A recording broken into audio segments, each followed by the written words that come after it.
जय Hind my dear student. स्वागत है आपका अपने YouTube प्लेटफॉर्म शिखावाणी पर, जहां हम आपके लिए लेके आते हैं डेली कुछ महत्वपूर्ण करंट अफेयर्स के क्वेश्चंस। तो आज तारीख है 25 अप्रैल और उपस्थित हैं आपके कुछ महत्वपूर्ण क्वेश्चंस के साथ आपके अपने गौरव सर। तो अपना समय बर्बाद किए बिना चलते हैं हम आज के प्रश्न की तरफ। हमारा आज का पहला प्रश्न है, हाल ही में किस राज्य सरकार ने विकलांग कर्मचारी के लिए 4% आरक्षण की घोषणा की है? तो किसने किया है? महाराष्ट्र सरकार ने विकलांग कर्मचारियों के लिए 4% आरक्षण की घोषणा की है। अब बात महाराष्ट्र सरकार की, तो महाराष्ट्र की राजधानी कहाँ है? मुंबई, और इसके मुख्यमंत्री एकनाथ शिंदे। अभी हाल में ही सर्वश्रेष्ठ सार्वजनिक परिवहन वाले शहरों की लिस्ट में मुंबई 19वें स्थान पर रहा। सरकार ने लातूर में स्टैचू ऑफ नॉलेज की स्थापना को मंजूरी दी और नागपुर में भिखारी मुक्त शहर पहल शुरू की गई। महाराष्ट्र चौथी महिला नीति भी पेश किया है। चलते हैं अपने अगले क्वेश्चन। हमारा अगला क्वेश्चन है, हाल ही में किस राज्य के मुख्यमंत्री ने हून थड़ै सांस्कृतिक उत्सव का उद्घाटन किया? किसने? हून थड़ौ सांस्कृतिक उत्सव को तो किसने किया? मणिपुर ने किया है। अब मणिपुर की बात है तो कैपिटल इसकी इम्फॉल है। मुख्यमंत्री एन वीरेन सिंह और गवर्नर अनसुईया उइगे।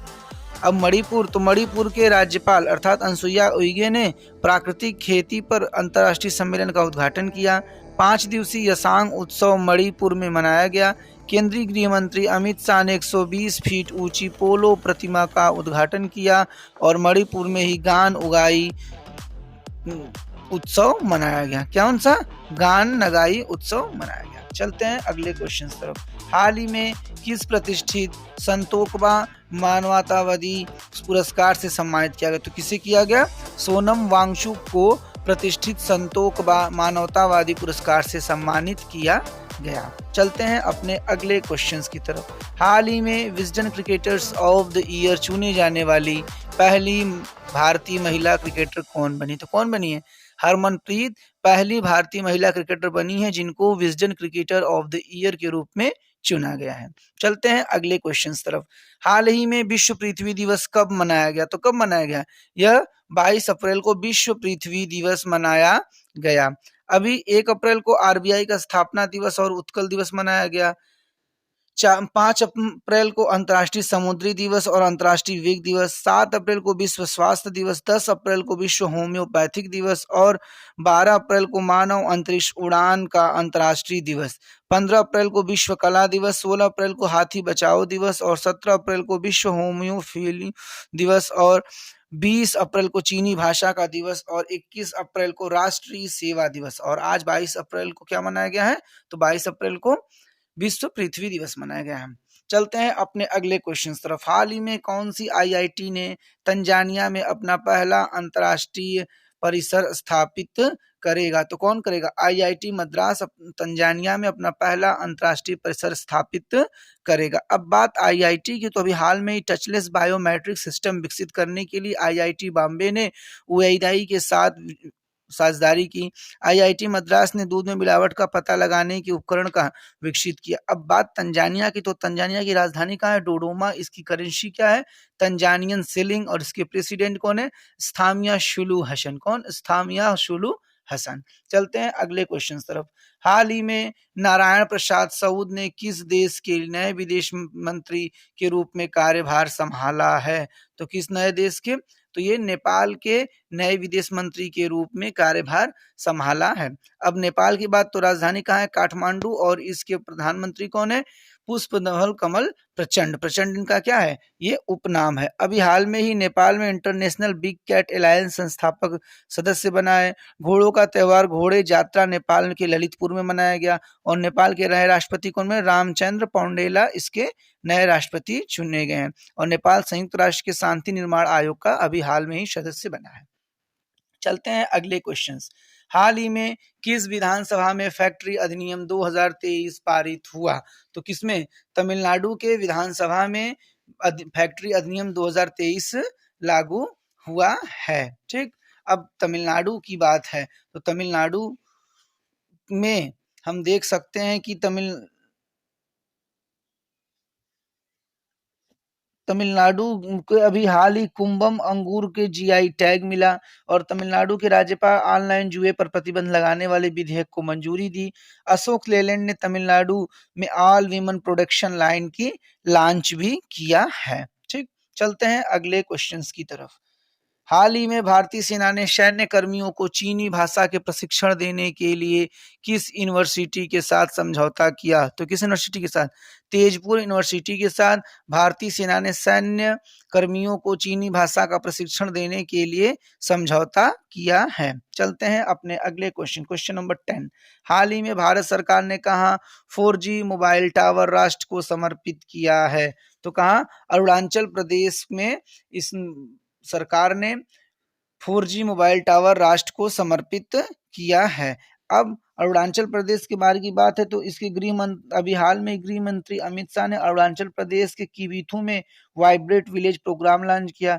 रक्षा मंत्री राजनाथ सिंह ने अरुणाचल प्रदेश में शियोल पुल का उद्घाटन किया, और प्रधानमंत्री मोदी जी ने डोनो पोलो एयरपोर्ट का उद्घाटन ईटानगर में किया। अरुणाचल प्रदेश में युवालोंग मेले का आयोजन किया गया, और पूर्वोत्तर का पहला एक्वा पार्क कहाँ हुआ? तो ये भी अरुणाचल प्रदेश में ही स्थापित हुआ है। चलते हैं अगले क्वेश्चन तरफ। हाल ही में जियो सिनेमा ने अपना ब्रांड एम्बेसडर किसको बनाया? तो किसको बनाया? रोहित शर्मा को अपना ब्रांड एम्बेसडर जियो सिनेमा ने बनाया।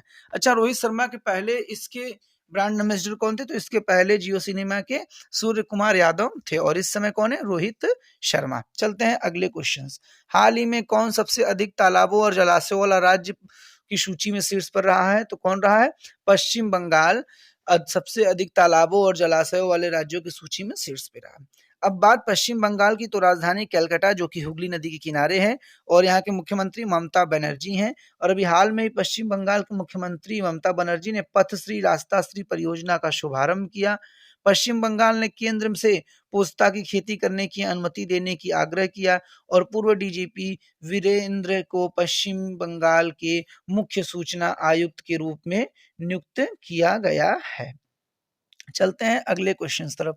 हाल ही में राष्ट्रीय सुरक्षा परिषद सचिवालय में सैन्य सलाहकार के रूप में किसकी नियुक्ति की गई? तो किसकी नियुक्ति की गई? संदीप सिंह की नियुक्ति की गई है राष्ट्रीय सुरक्षा परिषद सचिवालय के सैन्य सलाहकार के रूप में। अभी हाल में टाटा इलेक्ट्रॉनिक्स द्वारा रणधीर ठाकुर को एमडी और सीईओ के रूप में नियुक्त किया गया। हिमाचल प्रदेश हाईकोर्ट के कार्यवाहक मुख्य न्यायाधीश के रूप में जस्टिस तरलोक सिंह चौहान बने, और एलआईसी के चीफ इन्वेस्टमेंट ऑफिसर के रूप में रत्नाकर पटनायकर की नियुक्ति की गई। चलते हैं अगले क्वेश्चन की तरफ।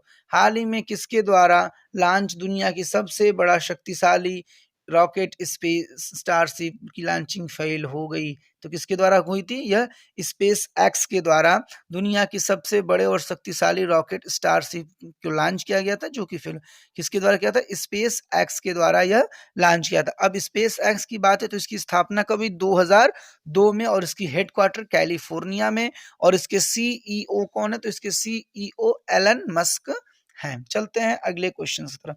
हाल ही में ओलिवर डाउडेन को किस देश के उप प्रधानमंत्री के रूप में नामित किया गया है? तो किस देश के उप प्रधानमंत्री के?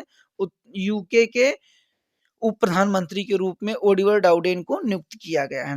अभी हाल में ही शेख मंसूर बिन जायद अल नहयान को यूएई का उपराष्ट्रपति बनाया गया, और हमजा यूसुफ स्कॉटलैंड की प्रथम मंत्री चुनी गई। नेपाल के तीसरे उपराष्ट्रपति राम सहाय प्रसाद यादव चुने गए हैं। चलते हैं अगले क्वेश्चन। हाल ही में किस राज्य के किसान संपर्क अभियान कार्यक्रम किया जाएगा? तो किसने? जम्मू कश्मीर में किसान संपर्क अभियान योजना शुरू किया जाएगा। अभी मनोज सिन्हा जी ने हाल में ही जम्मू में ट्यूलिप गार्डन का उद्घाटन किया। एरेटर कम डांसिंग फाउंटेन का उद्घाटन श्रीनगर में किया गया, और जम्मू कश्मीर में डोडा में सबसे ऊंचा प्रतिष्ठित राष्ट्रीय ध्वज लगाया गया, और पर्यटन मंत्रालय ने जम्मू में पहली स्नो मैराथन का आयोजन किया। चलते हैं अगले क्वेश्चन की तरफ। हाल ही में किस भारतीय कंपनी ने 5 लाख करोड़ रुपए की बाजार पूंजी को हासिल किया है? तो किसने? आईटीसी लिमिटेड ने 5 लाख करोड़ रुपए की बाजार पूंजीकरण हासिल किया है। अब आईटीसी लिमिटेड की बात है तो स्थापना 1910, हेडक्वार्टर कोलकाता, और एमडी और कौन है इसके? संजीव पुरी। अपना अगले क्वेश्चन, और जो कि आज का लास्ट क्वेश्चन होगा। हाल ही में किस देश की बहुपक्षीय अभ्यास में इनोच में भारतीय वायुसेना भाग लेगी? तो कहाँ? ग्रीस में बहुपक्षीय अभ्यास इन ओट्स में भारतीय सेना वायुसेना भाग लेगी। अब बात ग्रीस की है, तो ग्रीस की राजधानी कहाँ है? एथेंस, और इसके करेंसी क्या है? यूरो, और प्रधानमंत्री मिस्टोटाकिस। चलते हैं अपने अगले event, history of the day, तारीख 25। और आज ही के दिन साउथ अफ्रीका में 1905 में श्वेतों को मताधिकार मिला। तत्कालीन सोवियत रूस ने 1975 में भूमिगत परमाणु परीक्षण किया। और इसी के साथ हमारा आज का क्लास खत्म। अगर आपको ये क्लास किसी प्रकार से हेल्पफुल लगती है तो क्लास को लाइक, कमेंट और साथ ही साथ शेयर करना ना भूलिए, ताकि औरों को भी इससे फायदा मिल सके, और आप अपने दोस्तों में इसको जरूर शेयर करिएगा। इसी के साथ thank you for watching this video with you Gaurav sir.